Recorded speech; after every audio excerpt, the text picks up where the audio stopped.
The bliss of the abyss, it's here now.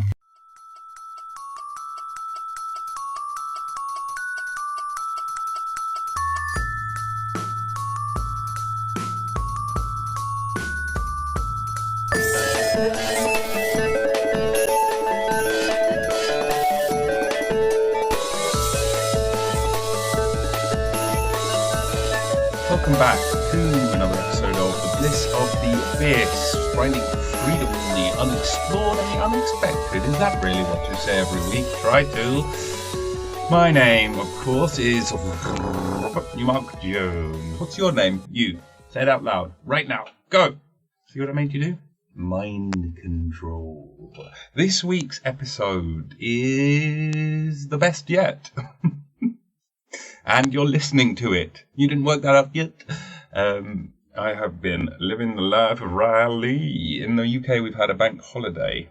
To those of you who are not in the UK, such as my extensive listener base in Vietnam, please write in and explain why. A bank holiday is a day when the banks get to go on holiday. It's just for them. Nice little special day for the banks because they don't have enough. So the rest of the country gets a day off. And in this case, it was on a Monday. So you get Saturday, Sunday, Monday, which is really nice, you know, a bit of extra time. So we went out to a place called East Anglia on the east coast of this fine country by the sea and saw all there was to see. Oh, I do like to be missionary. So, I'm feeling quite relaxed and chilled after that. Man, just relaxed, dude. Found this absolute gem on Glassdoor. The Glassdoor, have you ever looked on the website? It's if you're ever sort of desperate and decide that you want to chuck everything in and get a new job in a field you're completely unqualified for, go onto Glassdoor, have a look around and depress yourself. But Glassdoor is good because it also shows you sort of like jobs that have gone and what happened. What was the process like? What was the interview like? Did you get an offer? Did you accept an offer? Was it a positive experience? So, found this one on Reddit. So this says that they accepted the offer. It was a positive experience and an easy interview. Application. I applied through an employee referral. The process took 1 day. I interviewed at HSBC Holdings. Interview. The interview process was very simple. My dad knew the vice CEO of the company, so therefore my interview process was fairly basic and simple. The interview was very chilled and relaxed. I didn't feel any pressure at all because I knew I was going to get the job. Interview questions. How's your father? How is your father, by the way? Oh, he's very well, thanks. And then he's just going to get the job, isn't he? Eh? Despite not being qualified. I mean, it doesn't say what the job is for, but that's so funny. That is genuinely how people get work. Is it the majority of people? It's how the majority of people get work. I am speaking with a slight lisp, aren't I? I've still got my teeth in. I've got my teeth in. Oh, ducky. Grandpa's still got his teeth in. Oh, take your teeth out, Grandpa. Oh, I'll try. Where will I put my teeth though? I need somewhere to put my teeth. I've got so many things. Hold on.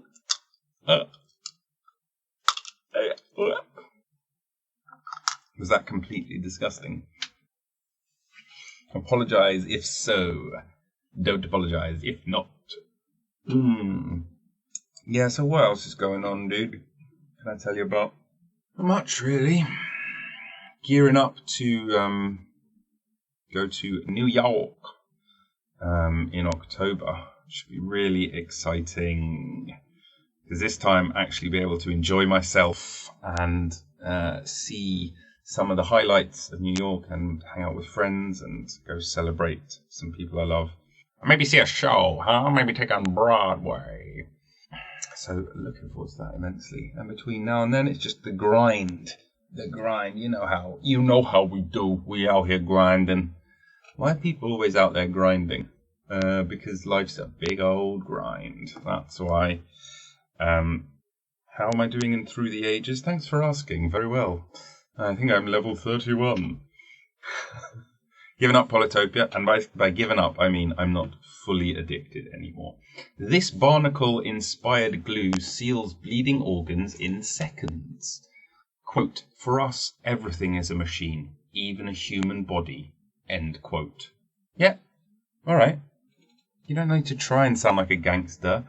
Hyun-woo Yuk, a research scientist in mechanical engineering at MIT. So this is super cool.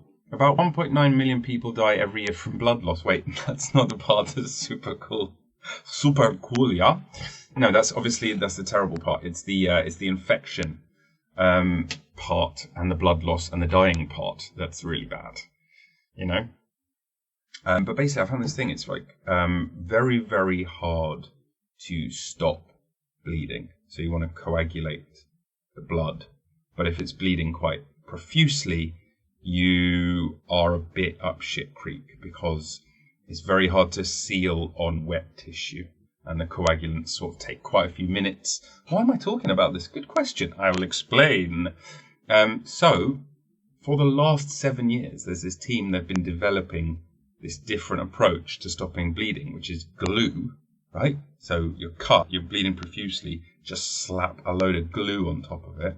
Keeps it in. That's the whole point. You're not losing the blood. You need the blood. Sure, it's a bit ham-fisted, but at least the blood is inside your body as opposed to gushing out from your body, which is not what you want.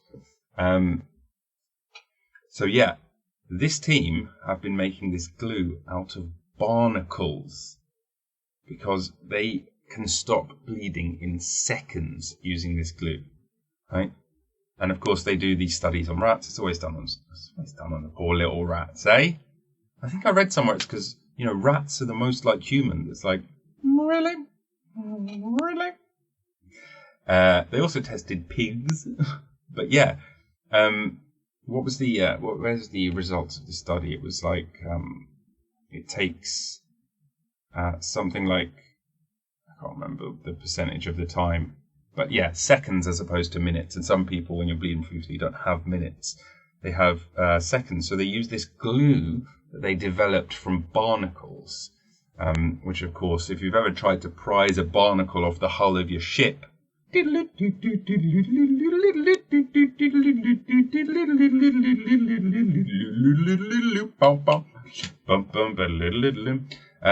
very difficult.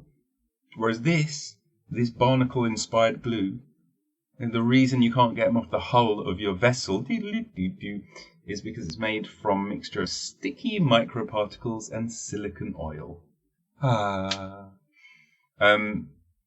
It's so amazing what we can do, isn't it? Like, you can thin the blood, you can thicken the blood. You can glue the body, you can unglue the body. Imagine, though, spending 7 years of your life to create barnacle glue.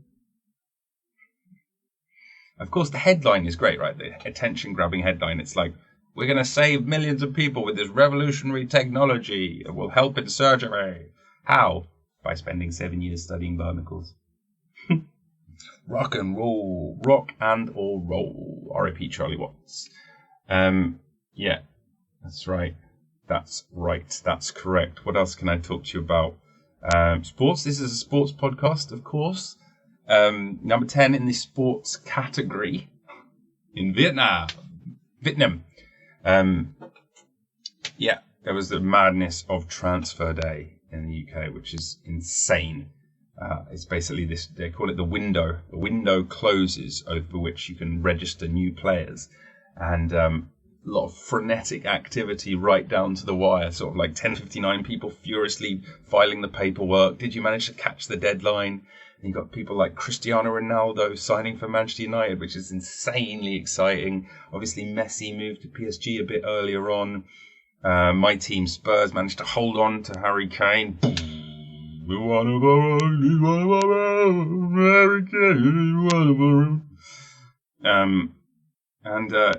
It was really exciting, and there have been quite a few.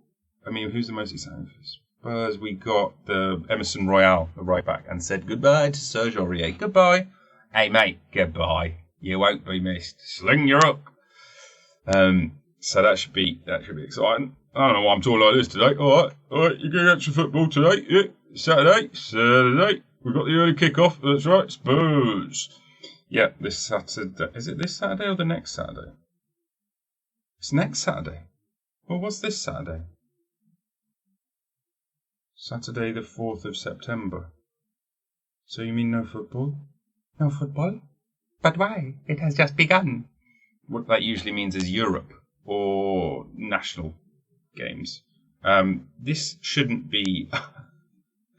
This podcast shouldn't be me looking up when the football's next on. That's not going to hold up particularly well in time, is it? In time.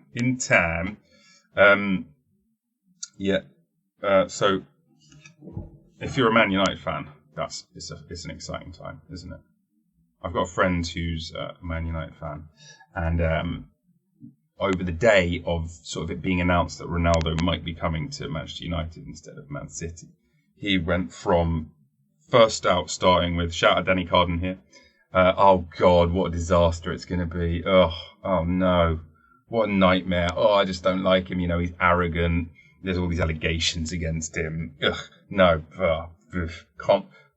I would love anyone else. I'd love to sign anyone else but this person. Absolutely going to completely ruin everything. I hate it. It's ruining football. Cristiano Ronaldo, CR7. Oh, what a knob. Until the end of the day, when he said, genuinely think I could see us winning the league from here. Genuinely winning the league. What a dick. I mean, he is arrogant, isn't he? You know, you can't look at Cristiano Ronaldo and not think, God, you certainly believe in yourself, don't you? But he is also just objectively very good at football. Breaking new ground on this podcast, as Ruskin Denmark says, Ronaldo, good at football, end quote. Oh, right, okay, so there's World Cup qualifying on Saturday and Sunday, which is why there's no football. Except that is football. Yeah. So CR7 is back in the Prem, where he belongs. Harry Kane, he's one of our own.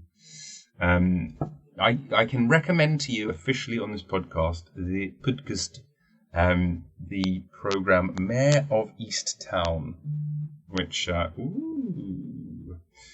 little notes coming on, which is an excellent TV series on Now TV, also known as HBO, also known as Sky, with Kate Winslet. Kate Winslet. Does she Winslet? She's doing this accent, which is a very specific Delaware accent. And it's quite impressive because when you hear her talk, she's very posh and she's like, oh yes. Well, she's not the queen. I just thought I was expecting. But she's got this kind of like, that kind of thing. And who else is in it? Nick Nolte is in it. Remember Nick Nolte? Have you ever seen Memento? The greatest movie. Such a good movie.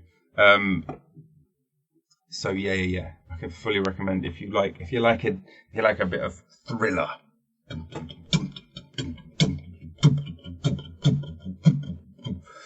One of those. And who doesn't, right? The best thing about those series is every single episode has to end on a cliffhanger. Even if it's the finale, you may as well hang us off a cliff. You can yank us back a bit, but come on. Just end. I tried Kate Winslet's acting technique. What's that? So the big thing in the media about this is that she's not wearing any makeup. Which... Sorry, I don't know why me taking my makeup off made me emotional, but like... Okay, I get it. It's a gag. I mean, good for her. She's only got 364 views, and it came up as suggested in my algorithm. So, you know, doing something right, eh? Doing something right. Yeah, it's really good. It's really good. Harry Kane is one of our own. Sorry, I'm going a little bit mad today because I have 7.5 hours of tuition with only a small gap to do this as well as other things, of which there are many. What happens if I just put my top teeth in? Strain my teeth, strain my teeth, strain my motherfucking teeth. Straight to my teeth.com. See, I can hear it. I'm taking it out. Can you believe that's the name of this stupid company who sent me these teeth? And no, I'm not giving them a plug. In fact, the opposite. Because they're fucking shit at what they do. Okay? Robert's no recommendations this week. Straightmyteeth.com. Not only did they get the wrong freaking tense of the word, straighten these fucking teeth in my head.com, .biz, .net. No, it's straight. No, not only did they got, look at me, high horse in it, and I'm making the same mistake. Christ on a bike. Oops.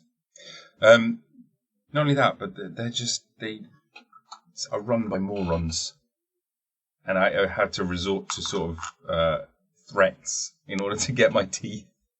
Because you get trays, right? So every tray is a new set that is pushing your face forward, pushing those teeth into a nice shape so that they don't have little bits stuck in them the whole time and you don't get gum disease. So it's very painful, as you can imagine, but each tray takes 2 weeks and slowly pushes your teeth into the correct position. So it's very important that at the end of that 2 weeks, you have your next tray ready. So that you go, and then in they go, and they hurt like freaking Jesus. If Jesus was, I don't know, torturing you. Jesus doesn't hurt. Hurts so good, maybe? Hurts so good, tastes so good, tastes so good. Wow. Surprised myself there. But anyway, one time I was running out. I was down to my last sort of 3 sets, so 2, 4, 6 weeks. Plenty of time. I gave them notice. It's like, excuse me, I'm running low on teeth. Would you mind sending me some in the post? And long story short, they took about 2 months to. At one point, I threatened them with tarnishing their name across Reddit. And that seemed to do something. But now I have them. Now I have my last remaining 10 sets. That's right, 10 sets, 2 weeks per set. You do the math. But I've got them all here, so I can look at my teeth now, and then I can fast forward into the future and see what my teeth are going to look like in 20 weeks' time. There they are in their plastic trade goodness. It's like, wow.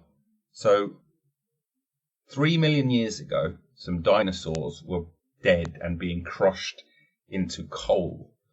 And then fast forward, we use that plastic to make Robert's teeth a bit straighter. That seems good. That seems like a good use of resources. That seems like something that I shouldn't be doing now that I think about it. Now that I put it into phrasing that I understand. But what else are you going to use to straighten my horrific teeth that are causing me lots of problems? I mean, yesterday, now I should have seen this coming, and I'm sure I will be roasted. And, fair enough. Because although this is a slightly medicinal process, it's also a vanity project, let's be real. So, yesterday, ironically enough, as I was brushing my teeth, a bit of my filling just popped out, which I'm looking at now, which is why I'm a bit distracted. It looks like a bit of granite from the bottom of the ocean, but with a silvery top. I shall miss you, little particle. Hey, look, I've got it in a little thing so I don't lose it. That was my teeth one day. Once upon a time, that was my teeth. Now it's not. Night. Yeah. So I've got a hole in my face called my mouth, and I use it to talk. No, I've got a hole in my teeth, which is really quite tricky because the thing is that means I need to get a filling. Right. But the problem with getting a filling is I've got these teeth things, these trays, right, and they're molds of my face. So that means they've been set in stone a long time ago. But now my face looks a bit different, especially the contours of my teeth. The Andes, the Alps, the Rockies, probably the Rockies. Wait, what is the best mountain range to compare teeth to? Okay, mountain ranges of the world. Okay, so what have we got? The Alps, the Rockies, the Pyrenees, the Himalayas. How many mountain ranges do you think there are in the world? What defines a mountain range? How many mountain ranges? I guess more than one. If you had two mountains next to each other, would that be a mountain range?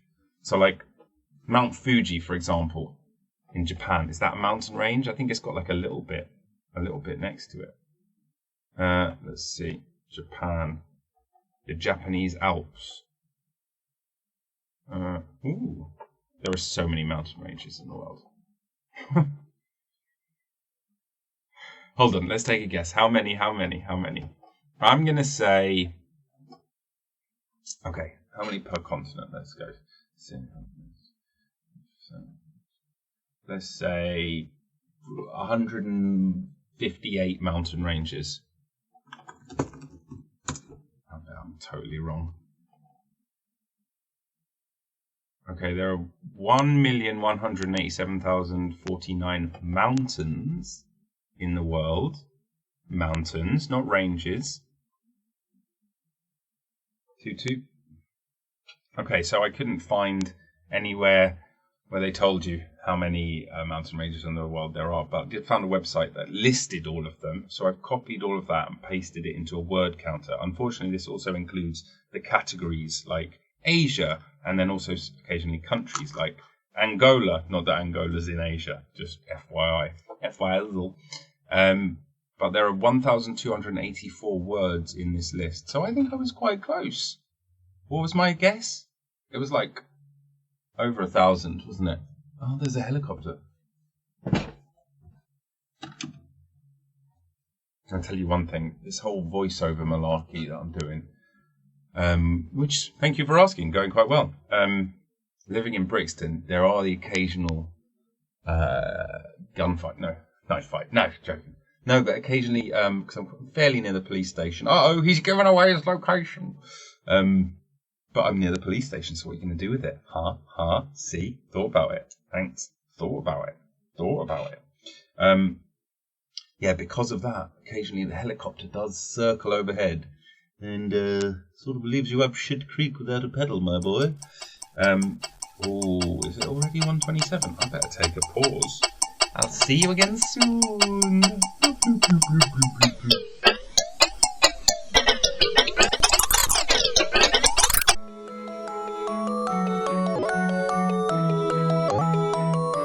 Thanks for listening to the show. If you've enjoyed it, please give us 5 stars and consider becoming a subscriber and maybe even supporting us on Patreon. Really helps me continue making this show.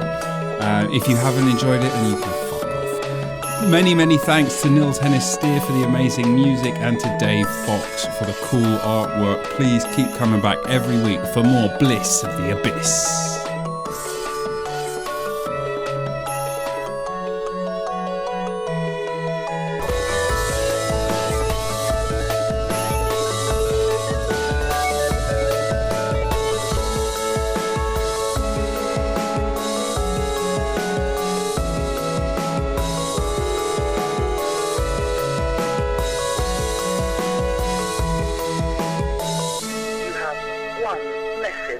Message 1.